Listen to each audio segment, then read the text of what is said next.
You're listening to The Heart of You on Paris Underground Radio. For more great content, please join us on Patreon.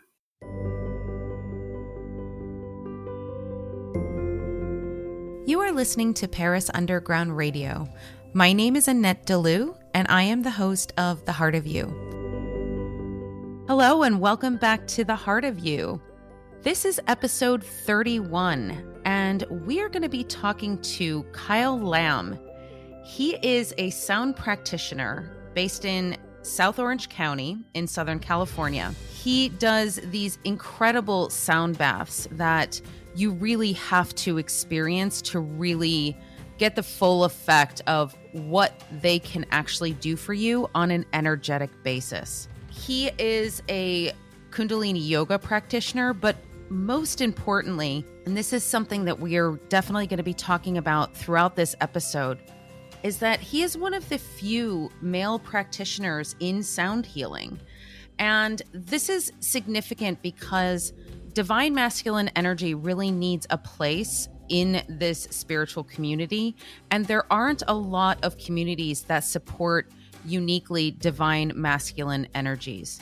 So Kyle is going to talk to us a little bit about that as well.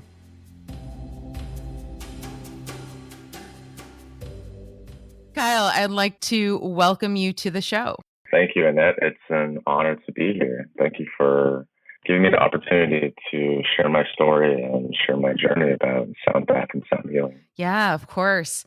So let's just sort of dive right into the sort of background, because the one thing that fascinates me the most is sort of the journey that we all take in order to get to where we are now, right? So for your spiritual journey, your spiritual awakening, tell us how you got to where you are now. Yeah, what's interesting is that even to this day, I still am trying to pinpoint the exact moment of the awakening too. And I think for myself, I am from Chinese heritage. Mm-hmm. And in many ways, I do believe that being Chinese, having that Asian ancestry, really has allowed me to become really spiritually active since I was a child too. I've always been very fascinated with the teachings of the Buddha. I used to go to a lot of Buddhist temples when I was younger. I would engage in Dharma talks with the monks. And even from a very early age, I started meditating. But it wasn't until I was in college where I had the opportunity to spend 5 days at a Buddhist temple here in Los Angeles. And the program that we were in allowed us to be trained as novice monks.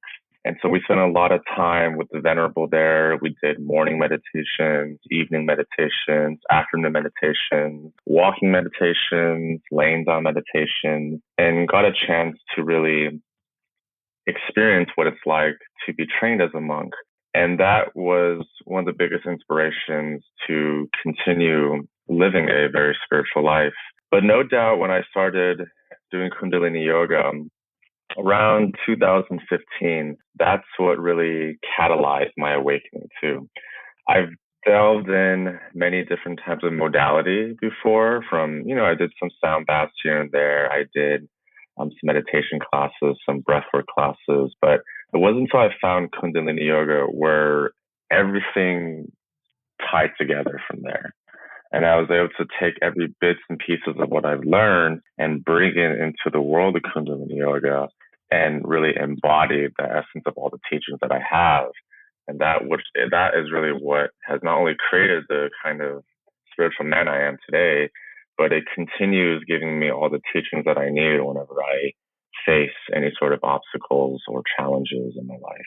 So tell me a little bit about how you can use that Kundalini Yoga practice to face challenges. I'm curious about that, because I know that through the practice, there are various different tools and modalities you can use. So what are your go-to modalities for that? Yeah, so Kundalini Yoga, for people who are not familiar with it, they call it the yoga for the mind or yoga for awareness. And it's a lot less about physical movement through the body where you see like in vinyasa or yin, it's about a flow. Whereas Kundalini Yoga, it's more about really connecting your breath with your mind and this energy that's within your body too. And a lot of these classes in Kundalini Yoga really incorporate heavy breath work and, more importantly, the use of mantras. So we do a lot of chanting and singing in Kundalini Yoga. And from it, it allows us to really develop a stronger sense of connection to the higher realms, to the angelic realms, to God, or whatever way you want to call it. And so there's this sense of faith and trust in the higher powers that you'll be okay and that you'll have all the tools that you need to as well. If anyone has ever gone to a Kundalini Yoga class, you'll be familiar that within that 60 to 90 minute time frame, there's this incredible high that you get from this surge of energy that we're really drawing from the Kundalini, from the base of our spine, flowing up through it and expanding throughout our body. And so we're essentially being enveloped in this beautiful white light that's being gifted to us from the divine. And from that, we can use that divine light to carry ourselves forward in the manner that we need to carry ourselves in. And I think for me personally, there has been a much more deeper connection with my higher selves, with my angels too. And it's given me a chance to listen to them more clearly, but also have a lot more trust in them too as well, that they're with me, they're always with me, and that they're protecting me, guiding me, and ensuring that what I do really has the purest intentions for my highest self. You know, it's so beautiful because when you get into that connected space, like that is when, as you said, like all of those challenges, all of those things, they literally just fall away. They really do. And the challenge we have as humans a lot of the time is to to actually get into that balanced state and then connect to the divine, connect to our angelic team and everything else. And once we're there, everything's great and we can get the messages that we need. But the challenge is always the practice and getting to that space. Sometimes people are just too busy or they forget to connect. And also when you're in a challenging space, connecting is sometimes difficult. So it's Kundalini Yoga is not something that I've ever really partaken in. So it really does it makes me feel like happy for all the different like modalities that people can use to connect. So for me, I connect through the Akashic records. That's what I do. That's how I'm able to connect with everything. That's not going to resonate with everybody, right? And that's part of the reason why I do this podcast as well, is because everybody's going to have a different way in which they connect, in which they are able to get through some of these challenges throughout life. And yeah, it sounds like Kundalini Yoga is one of those beautiful modalities that you can use. Yeah, it has been for me the biggest ego reduction.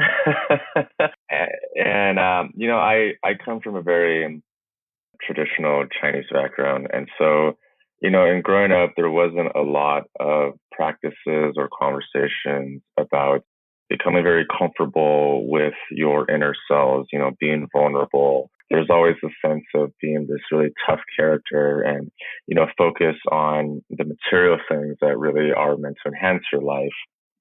So I grew up, what's interesting is that I actually grew up without a father. My parents divorced when I was very, very young.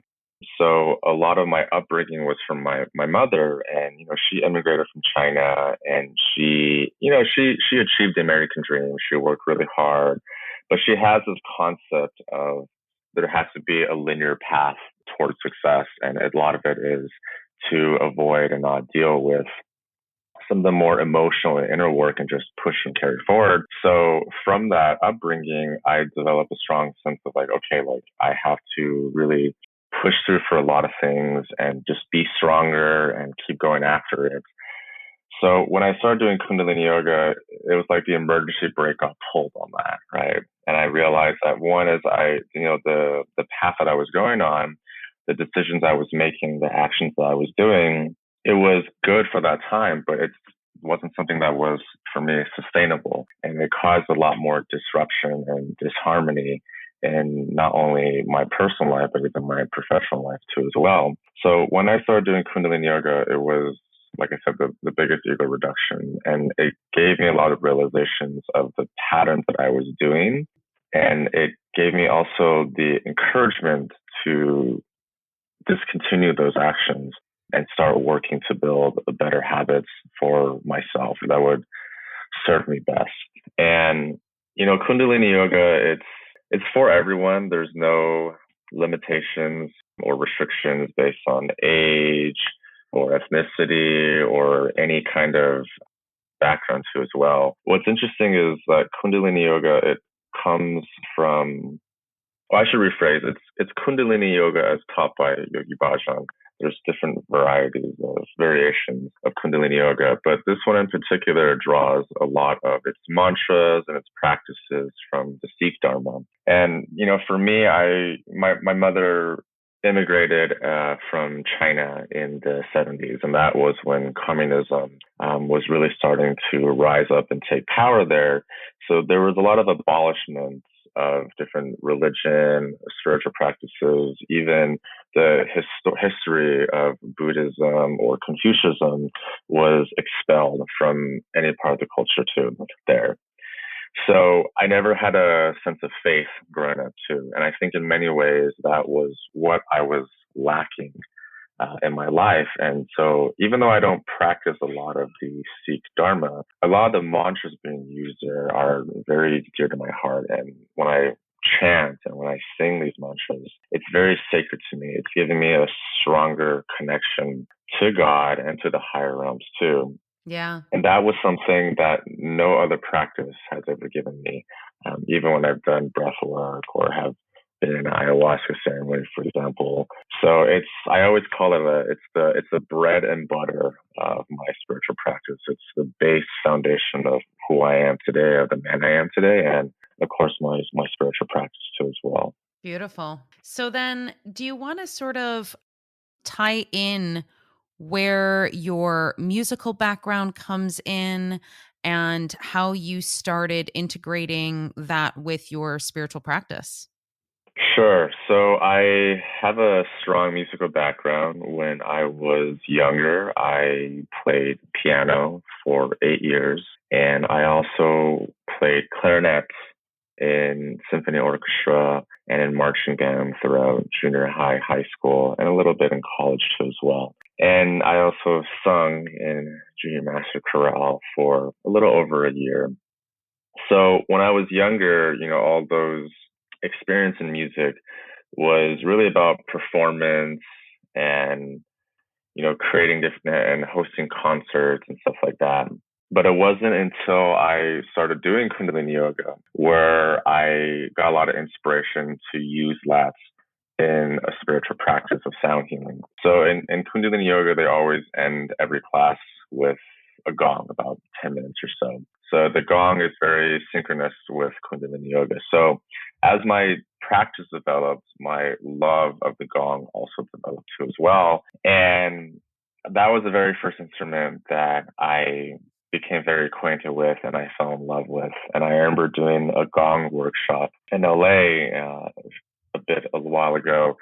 And it was 4 hours of gonging, and we learned different techniques and the emotional significance, the emotional impact of the gong has. And I remember I fell in love with it too. Fast forward about a year or so, I started attending a little bit more sound baths because at the time, it was one of the easiest ways for me to not only relax, but to connect with myself in a really relaxed mode.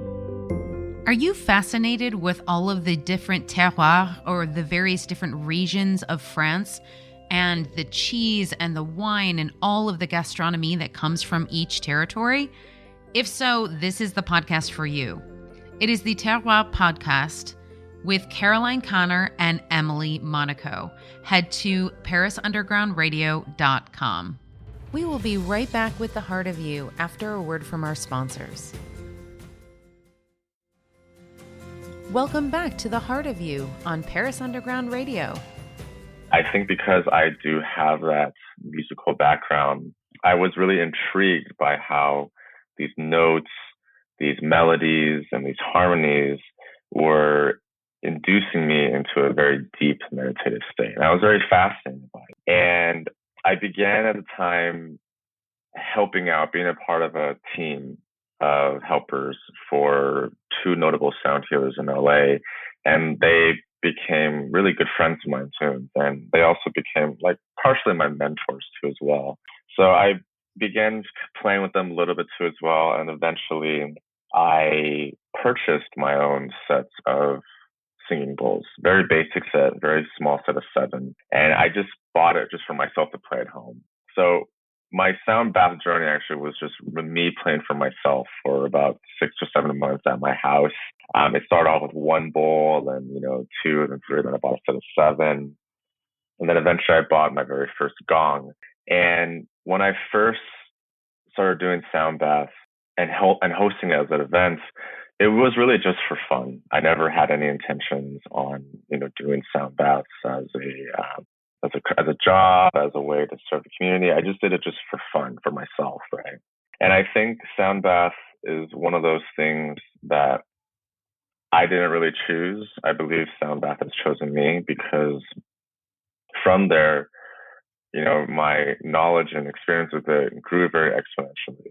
And that's something that I tell people about when they're interested in learning about sound baths, right? That there's a lot of sacred wisdom that can come from it when you synchronize your energy really well with the instruments too. So I started doing sound baths in East LA once a week just for the local community there, because at the time, that part of LA didn't really have any access to meditation or yoga, or were even familiar with the concept of yoga or meditation. So I did it there for a week, and having that weekly ability to serve community, to see how sounds interact with different backgrounds of people, to witnessing the emotional response, the physical response to it too, gave me a lot of the experience to create what I did now. And then, now my sound bath experience is it's pretty intense. It's not your average sound bath that people go to with a few bowls and maybe a gong. It's really meant to induce some very deep emotional work in the process. It's interesting because I'm feeling into it at the moment, and as you're speaking, I can feel that not only is it your background, your history, but your Kundalini practice, all of the things that you have learned up until this point, you pour into your sessions each and every time. Yeah, it sounds like it's an incredible experience. So I want to sort of back up a little bit, because the one thing that you said that I think was really, really beautiful is that you were just doing it for fun. You were just doing the singing bowls for fun initially. And that's something that I think a lot of us forget, is that is actually where all of our divine direction is coming from, is that we need to follow the things that are fun for us and the things that bring us a lot of joy, right? As opposed to what we're conditioned to in society, which is to do things just because we're meant to do them, or because, society says we have to have a normal job or whatever it is. So the fact that you were just following whatever was, bringing you joy, and something that you found that was just a lot of fun, that's probably what opened the doors for you, right? Right. Like I said, I never had any intentions on doing this full time. I just did it as a passion project, right? It was a way for me to explore music more, explore sound healing more, and just see where it was too. And I think in many ways, not only did I do it for fun, I did it because I believed it was necessary to do this for the community, especially the one that I was in at the time. Because if I knew how much it impacted me, then I knew it could impact other people too as well. Right. And also, I love meeting people. I love engaging with people. I love hearing people's stories. Hearing people's stories gives me a chance to understand who makes up our community and who makes up our world too. So also hosting sound baths was a way for me to engage more with community too, and to engage more in conversation with the topics that really mean a lot to me. with emotions, with spirituality, with consciousness, with vulnerability. Those topics, I always love talking about them, even with my friends. So the way for me to, be more engaged in that conversation and encourage more people to be open about talking about stuff like that and to be open to sharing with either me or their friends or their family. And so that was also one of the reasons why I did it too. What is the most surprising conversation you had during that time when you are in that space of being very open and sharing these conversations with people? A lot can really come out from conversations that you would have never expected to have this sort of either topic come up or information or story from a particular person that maybe, you either just met or that you've known for a while. There's a lot of common themes, I believe, that I've encountered in sound baths. People go through a lot of tumultuous experiences, whether it's, a breakup, a divorce, a misunderstanding from their partner or their family, or there isn't a connection with the community around them. And so there's a sense of loneliness to them. So that's why they come to these events too as well. But the biggest impact that I've had, and it's it's not really about a conversation, so to speak, but I've had some people who have experienced some really detrimental health conditions that have become alleviated by coming to the sound baths. Now, of course, I'm no medical doctor, and there's no way I'm preaching that these have any kind of research medical benefits. All I can do is just share the experience that my participants have shared with me too. But I had a woman with vertigo come to my sound baths, and she told me that she did a test before and after with her doctor, and after the sound bath concluded, and finished taking her test, and she said that her vertigo went away. Right. I've had women who have suffered from rheumatoid arthritis, who, while the sound bath does not cure it completely, it does give them a lot of alleviation from it for a few days or even for a week or so. And those are the ones that are really impactful for me, because these are conditions and situations that we can relate to, that we see. There's millions of Americans, people in the world, who suffer with arthritis, right? Who suffer from some kind of health condition too. And there's a lot of alleviation that you can get from these events too. So those are the conversations and topics that I engage in that are the most rewarding and are the most stimulating too as well. I think because, I've dabbled in this world of emotional transformation and, vulnerability for so many years, that in many ways, being vulnerable is a very common thing for me now. It's just it's like everyday talk for me. So when people come oh, I really healed from, this traumatic experience, or, I'm going through a tough time right now, or something like that, it's almost something that I hear with every single sound bath, and it's amazing. So it's a commonality. It's a commonality within the sound bath experience, but it's those specific ones that have a lot of more health benefits from it that I'm really drawn to. Yeah. And speaking of sort of the energetic health benefits, not only are you speaking physical health benefits, but also on an energetic level and on an emotional level. There are so many things going on in the world today that are sort of presenting the energy of duality, if you will. And we experience it every day. We see it in the news, we see it everywhere. That duality is, as we know, it's coming up to the surface so it can be cleared, right? And that is also that duality within ourselves.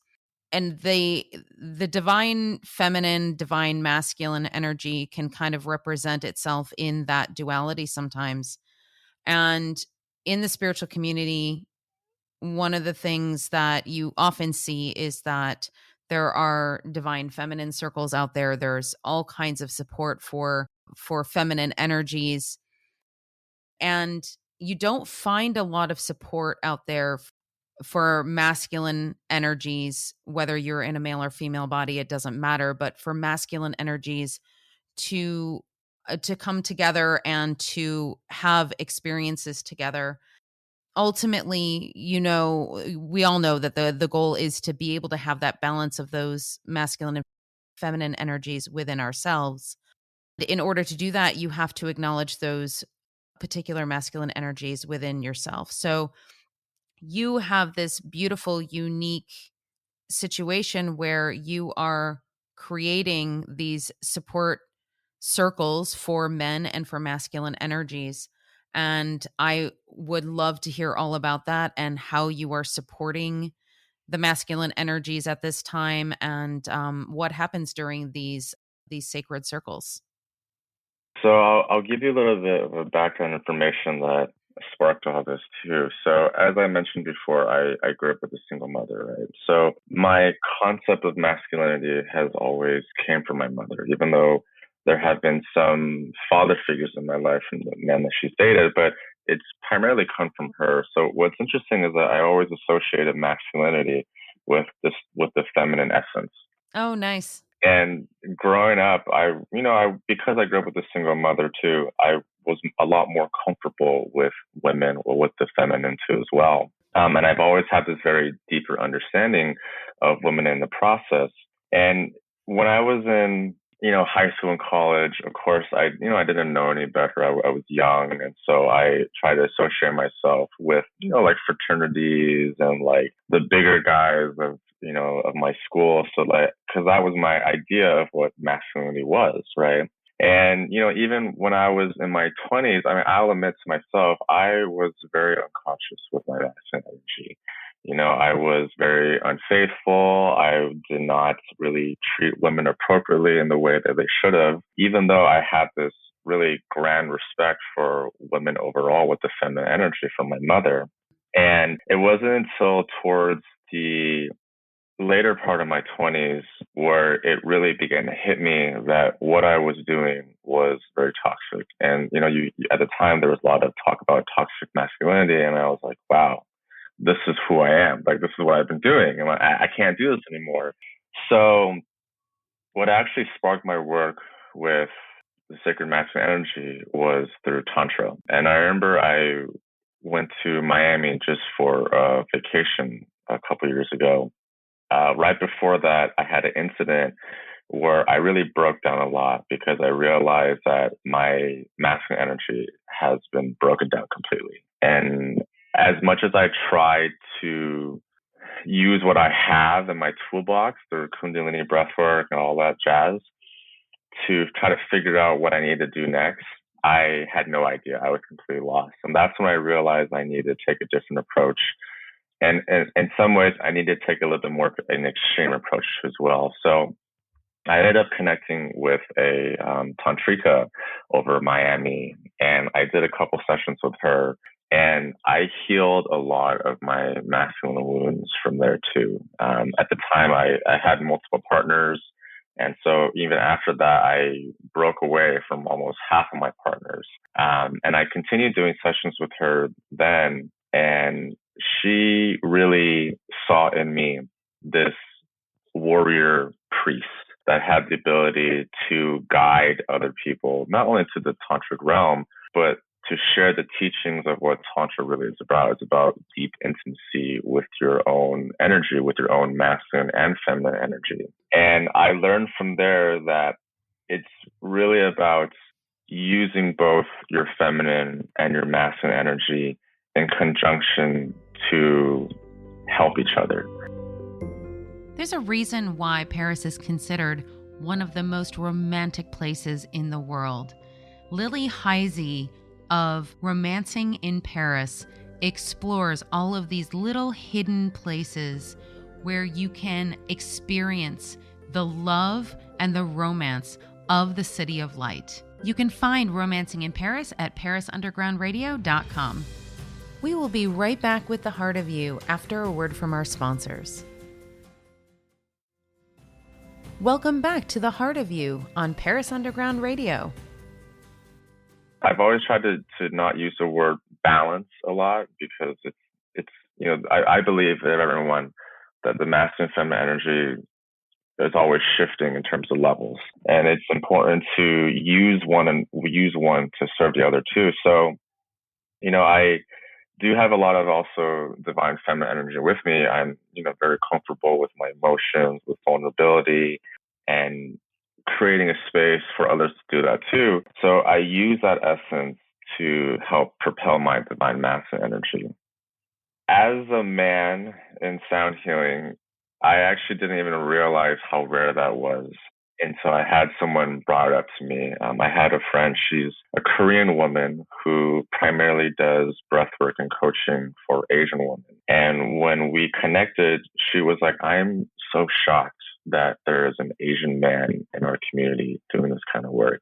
And I don't think it didn't really hit me until I had that conversation, and I began looking at, my colleagues and my list of people that I knew, and it was mostly all women. There was a handful of men, but there was not too much, and most of the men were there to help the women in their practice, right? So that's when it dawned on me, like how much of an opportunity I have given my position to serve other men too, and also in many ways, and I preach it all the time that when there's something that you need to master within yourself, the best way is to teach it.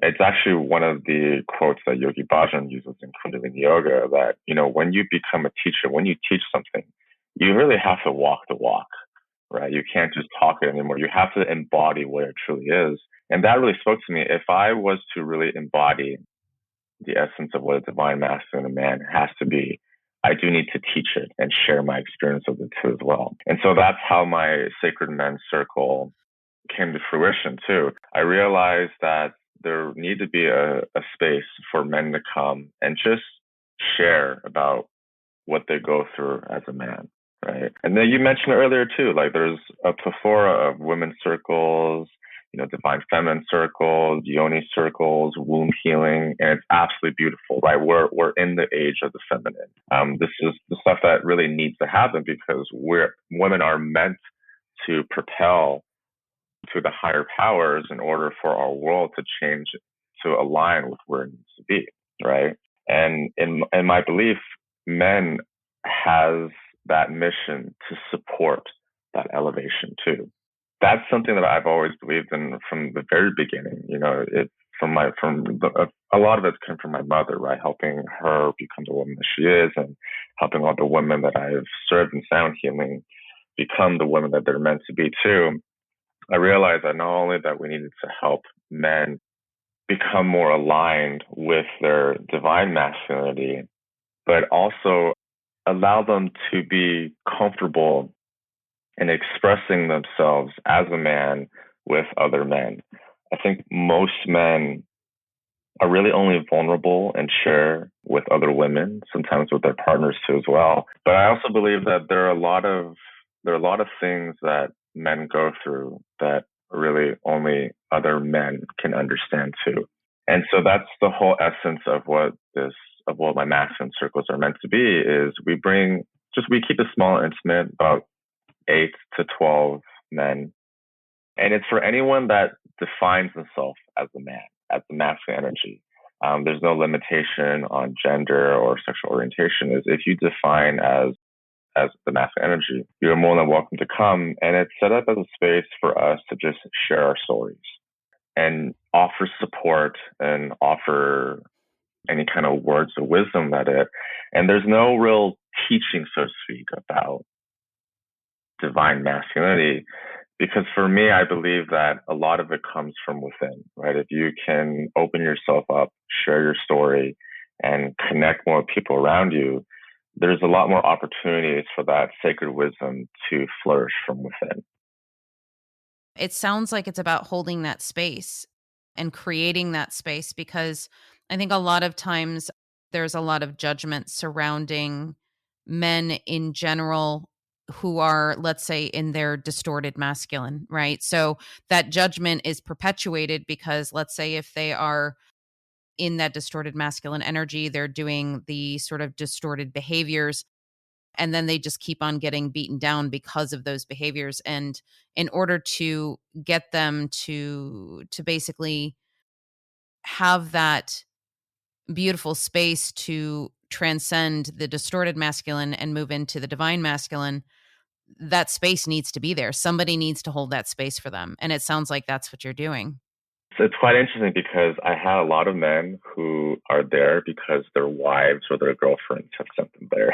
Oh, interesting. And I had one man, his ex-girlfriend actually bought a ticket for him Okay. and told him that if you want to learn more about why we didn't work out, you should come to this, right? Because she's been to my sound baths before too as well. So it is true. I think the most common backgrounds for these men is one is that they have a distorted sense of what masculinity means to them, right? And it stems from either the lack of a masculine figure growing up, a abusive masculine figure growing up too as well, or just distortion from the experiences that I had when I was younger through, fraternities and, groups of men that you associate with that you think are masculine, right?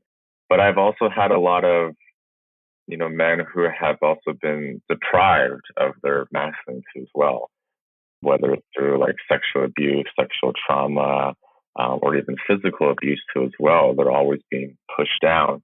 Or I have some men who don't have as much masculine energy within them. They have more feminine energy. And there was never this conversation about how that's okay, right? Yeah. And that everyone does have different levels of energies within them. And just because you don't have a lot of masculine energy within you, even though you are a man, it doesn't make you any less of a man, right? Yeah, of course. And that's something that you may have signed up for prior to incarnating. So that might be part of your Right. soul contract, is that you are incarnated in a male body, but your feminine energy is something that you need to either cultivate or work with in order to really get to know when the right time is to use that masculine versus feminine energy, as you were saying. Yeah. Right. Yeah. It's been really inspiring for me as a space holder to do these men's circles because it makes me realize that the majority of men go through something similar.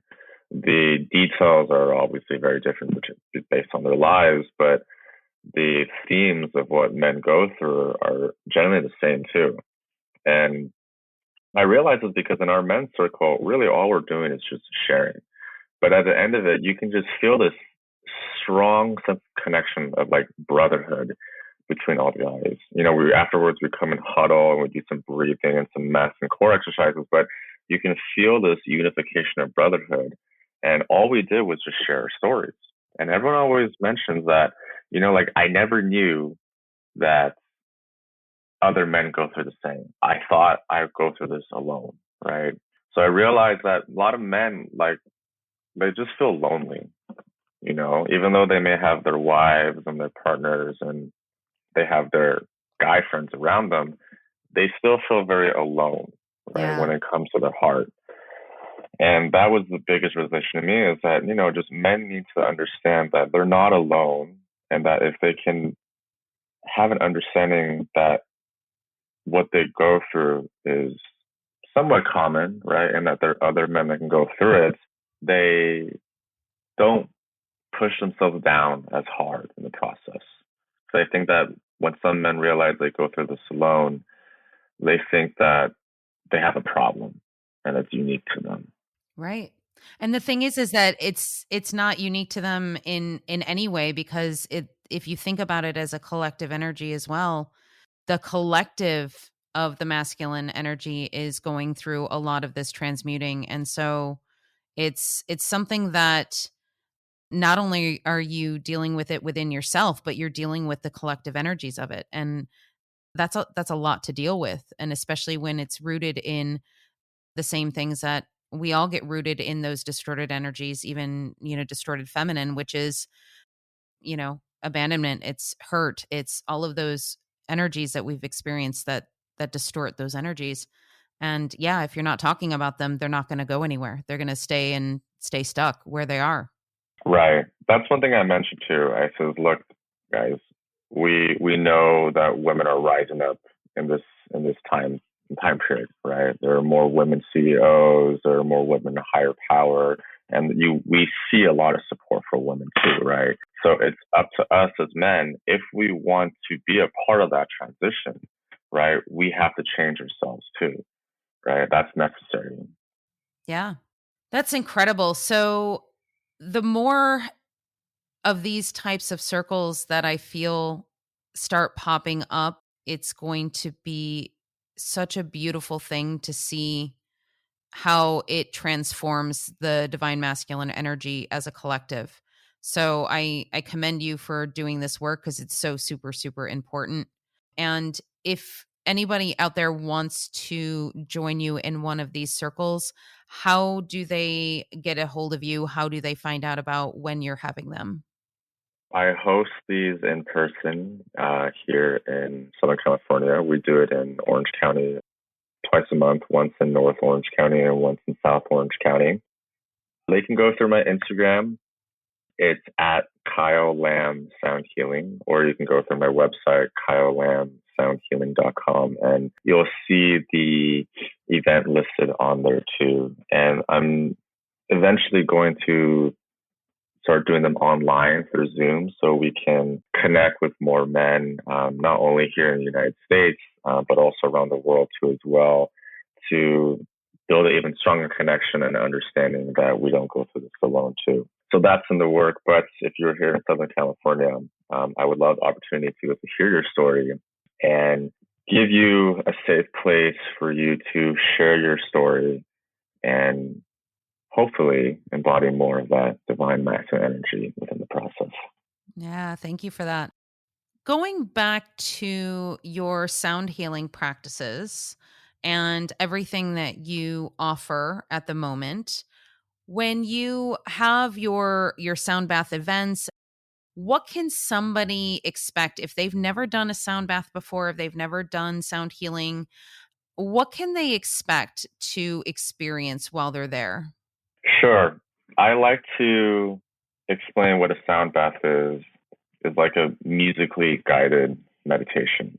And we're all really familiar with how music affects us internally, right? Music really has that way to invoke emotions in our hearts.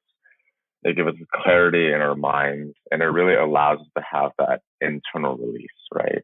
And we're familiar with that when we hear a specific lyric in a song or a chord in a track. There's this aha moment inside of us, and whatever is constricted inside of us gets released too. So with sound baths, we're really working with the foundations through notes, harmonics, frequency, and vibration. And we're being surrounded and immersed by different sounds and frequencies to allow us to fall into a very deep, relaxed state. And sound baths primarily work with the brain waves, not just the physical body, but primarily the brain, and allows us to fall into a theta brainwave state. And when we're in a theta state, we can have this detachment from ourselves, so to speak, and begin this inner exploration of our bodies, our subconscious, our hearts, and our spirits. And regardless of your experience with meditation, in fact, about 30% of each of my events are always newcomers. Studies have shown that novice meditators tend to have a much more profound experience their first time meditating versus experienced meditators. Of course, it's not to say that experienced meditators don't have a profound experience, but the more likelihood of the novice meditator having it is much more higher. So regardless of your meditation experience, all you have to do is allow yourself to relax, to open up, to surrender, and to experience. And if you do those four things, your experience in a sound bath will be much more impactful and much more meaningful than trying to, let's say, listen to a guided meditation through someone's voice. And the beauty about a sound bath, because it encompasses music in it, is that there's no linear direction, right? When we have a language in a song, or when we have a guided meditation guiding someone. In essence, it's kind of linear, right? It can only go in a couple directions. Where in a sound bath, because there's no language or no direction, you are the own conductor of your own experience, right? Every sound, every melody, every frequency is interpreted differently by individuals.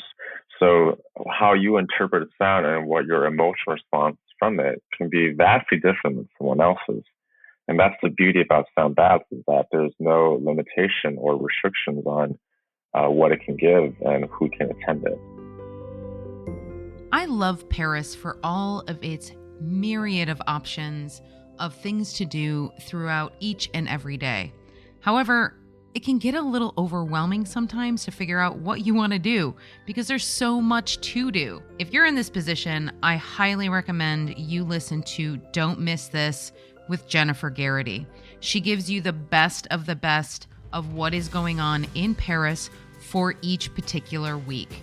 It is definitely something I listen to every Sunday, so go and check it out at parisundergroundradio.com. We will be right back with The Heart of You after a word from our sponsors. Welcome back to The Heart of You on Paris Underground Radio. How often would you recommend somebody do a sound bath? Because obviously it depends on the person's experience on whether or not they're going to be releasing something, how intense the experience might be. So what would be your general recommendation? I would say at least twice a month. I've had attendees come every week. I've had attendees come once a month, and I even have some attendees who come multiple times a week. It just really depends on how much you go through mentally and emotionally, and physically too as well. Because sound bath has the potential to benefit you in really whatever way that you want, whether it's you want to release some physical tension in the body, whether you're carrying some mental fatigue, whether you're trying to brainstorm about a creative project, whether you're trying to unravel a complicated situation that you're involved in, whatever that you are going through, a sound bath has the potential to aid you on figuring that out too. So it all really depends on, one is what you're going through, but two is how comfortable you are embracing that intensity that can come from a really powerful healing experience. For some people, they're used to that intensity, so they can handle it, every single week. But, there are a lot of people who are a little bit more sensitive than others too as well. And it is true that too much sound bath can also be overstimulating and can cause aggravation too, because in many ways, sound bath is meant to amplify too as well. So if you're not in a very good mental state and you're stuck and fixated on that too, too much of that too much aggravation can also be detrimental to your body and mind, right? Yeah, it's interesting because you're kind of reminding me of when I first started going through my spiritual awakening process, and I was going through some big, dark nights of the soul, some big ego deaths. And I was basically just kind of a raw nerve walking around because I didn't really know, I didn't know what was happening to me. I actually had no idea I was going through my spiritual awakening at the time. And I couldn't listen to music. And music is a really big part of my life. I love music.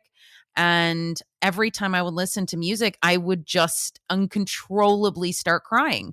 And I couldn't stop crying no matter what happened. So I had to literally stop listening to music. It was almost a year before I could listen to music again and not just break down into tears. And so right. if anybody is going through their spiritual awakening, if you're in that space, then of course, if you're comfortable just sobbing in front of people, then that's fine. But for me personally, I didn't want to just be walking down the street and just cry uncontrollably for no reason. So it's one of those things where you have to I think you have to gauge where you are in your process. And if it's something that is going to be too much for you to handle, then, you can dial it back. if you're cool going, 3 times a week and it makes you feel amazing, then yeah, go for it. It sounds like that's the case. Yeah. Right. And the beauty about sound baths is that there's there's a spectrum of artists that are in sound healing too, and every practitioner's sound bath is different. Mine is a little bit more on the intense side because I do carry a lot of that masculine energy, and it's meant for you to do deep emotional work. But a lot of sound baths are just meant about relaxation, a quick mental break. There are some sound baths that are geared more towards divine feminine energy. I mean, I have a colleague here in Los Angeles who works, like, her sound bath production is 7 to 8 women, and they all play different instruments from harp, singing. And so there's this connection to the divine feminine from their sound bath. So every person's sound bath is different. And I always encourage everyone to explore other people's sound baths because you never know what inspiration that you can get from them too. But also is that, depending on where you're at right now in your life or what you're looking for too, right, there could be a sound bath experience that could benefit you more than another one, right? That's the beauty about it. Yeah. And it's the same, we've talked about on this podcast in previous episodes about practitioners and, whether you're looking to do, let's say, a cacao ceremony, or whether you are going to get an Akashic record reading, or if you are, using any sort of modality, it really does change as you go along your journey. So the same people that I resonated with 10 years ago are not necessarily the same people that I'm drawn to now. And it doesn't mean that that person doesn't have a really beautiful resonance. It just means that you just sort of go along your journey and you're taking different paths or different energy pathways, and you happen to be gravitating towards what you need right now in this moment. And so because that changes on a pretty regular basis, as you said, if you try various different modalities or various different sound baths, somebody might come to you and it'll resonate for them for 2 years. And then all of a sudden they might need to move on to, let's say, a different modality or a different practitioner. And I feel that that's pretty normal in this journey. That was my whole experience with Tantra, right? Because everything in my toolkit, my spiritual toolkit I was using, it wasn't giving me the results I needed. In fact, it wasn't deteriorating me, but of course, I wasn't moving forward. So I had to seek out a different one, a whole different one that I never had any experience before. And from it, I had one of the biggest transformations of my life too. So I always encourage everyone, you never know what you can learn from other modalities, and that as long as you feel that draw towards it, if you trust that instinct from within, you'll have a lot of benefit from it because in the end, your heart knows what it wants, even though it may not understand it, but it knows what it wants. Absolutely. And I encourage all of you, if you're listening to this and you're wondering whether or not this is something that you want to do, I always say just put your hand to your heart, close your eyes, take a deep breath, and ask your heart. Your heart will never, ever lie to you, ever. Yes. So, the last question I have for you is, there are obviously a lot of people out there that are looking for their spiritual gifts. They're kind of trying to figure out what it is that they're here to do. And in that process, I know that people get drawn to various different modalities and to practice them in order to then, go forth and teach or, practice. So I saw that you offer, training for people who want to do sound healing and that sort of thing. So do you want to tell us a little bit about that? Sure. So I had this realization that what I was doing in sound healing should be shared with other people. And also not only to be shared, but also shared in the manner that I believe was the best way to offer sound healing in the community too as well. So I do offer training programs. I do offer public group training programs here in Southern California, as well as teaching privately one-on-one. And I think the beauty about my method of teaching is that because I do have a musical background, regardless of whether a student has musical background or not, I can teach them proponents of musical theory into their sound healing production, so that not only that when you complete the program, you have a lot more confidence in playing these instruments, but you also have an understanding of the musical aspect of it too, because that's very important in sound bath production. In this day and age, you can buy almost any sound healing instruments on Google, on Amazon, very easily, right? So it's very easy to become, quote unquote, a sound practitioner if you just want to call yourself that. But the true artistry of sound bath comes from the understanding of how music affects us internally. So in my training programs, I teach you a variety of things, but the intention behind it really is to give you the confidence to play these instruments correctly, because the true wisdom, like I mentioned before, that comes from sound healing is from your own relationship with your instruments. So the more that you can understand how to play these instruments correctly, the singing bowls and the gongs, the more that you'll have a better understanding of what it is that you need to do for yourself, but also what you need to do for a sound bath that you're producing for your community. I teach you about the gongs. I have about 7 to 9 different planetary gongs that we work with, and there's different levels in gong playing, and the one that we teach is just level 1. There's curiosity about the gong too as well, but it's to teach you all the specific techniques and methods in proper gong playing, so that when you play the gong on your own, right, you'll develop a deeper relationship, an intimate relationship with your gong too as well, so you know exactly what it needs, how it wants to be played. I always tell people with these instruments, what you're doing is that you're not just playing these instruments, and that these instruments are not just these physical items, they're energetic entities of their own, right? So if you can develop a very intimate relationship with these instruments, you're synchronizing your energy with them too as well. And it'll go to a point where you're not playing the instrument, but the instrument is actually playing you, right? Is it similar to, let's say, like a channeling, if you will? Is that Yes. the same kind of thing? Okay.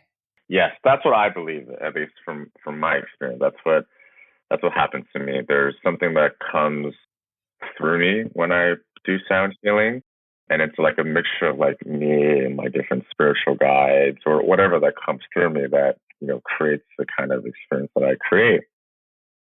So if you can have this relationship with your instruments too, that's how you can become better at sound healing, and that's how you can also learn more about yourself in the process. We also dive a little bit into some chanting. Chanting is very important while you're gong playing, because when you're chanting in your mind or just even whispering, you're putting yourself in a trance state on your own, right? And if you're in a trance state while you're playing, you already know exactly what to do next before trying to figure it out. Yeah. Just as a clarification, you mentioned planetary gongs. What does that mean exactly? Planetary gongs are gongs that have a similar frequency to the corresponding planet. So there's this mathematician that was able to calculate the exact frequency of each planet. And the percussion company Pisces was able to use that mathematical formula into these gongs, so that the frequency that's coming out from these gongs corresponds with it. Obviously, it's not exact, because with our human ears, we can't really hear the spectrum of what these planets emits, right? But it has more of that astrological aspect to it, right? So when you're being enveloped in the frequencies of, let's say, Pluto, that you're, bringing more of that depth into yourself in the process. You're bringing more of that intensity from within, and you're comfortable going to that with birth, right? When we're enveloped in the frequencies and sounds of the earth gong, we feel more of that grounding, with that connection to divine mother and divine feminine, and so forth with the other planetary gongs too as well. Are you looking for a new book to read? Because I know I always am.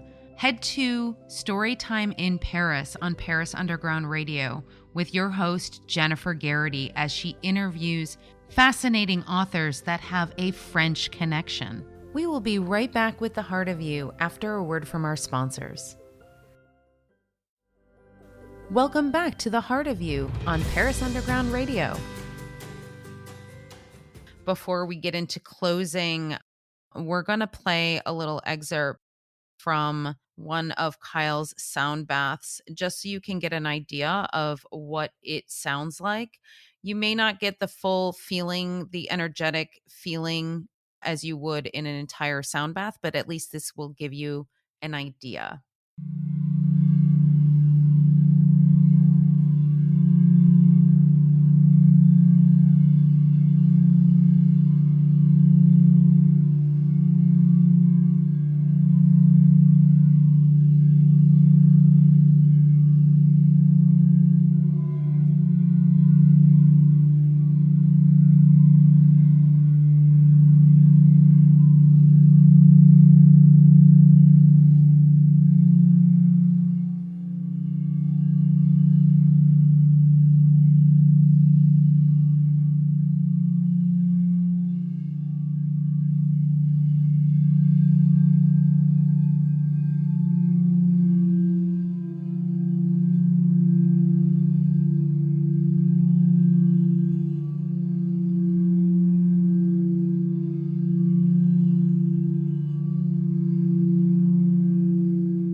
Kyle, I want to thank you so much for joining me today. This has just been a really beautiful conversation, and I wanted to again ask you to just let all of our listeners know how they can get information on the events, on your sound baths, on training, all of that. So your socials, your website, it would be super helpful for everyone.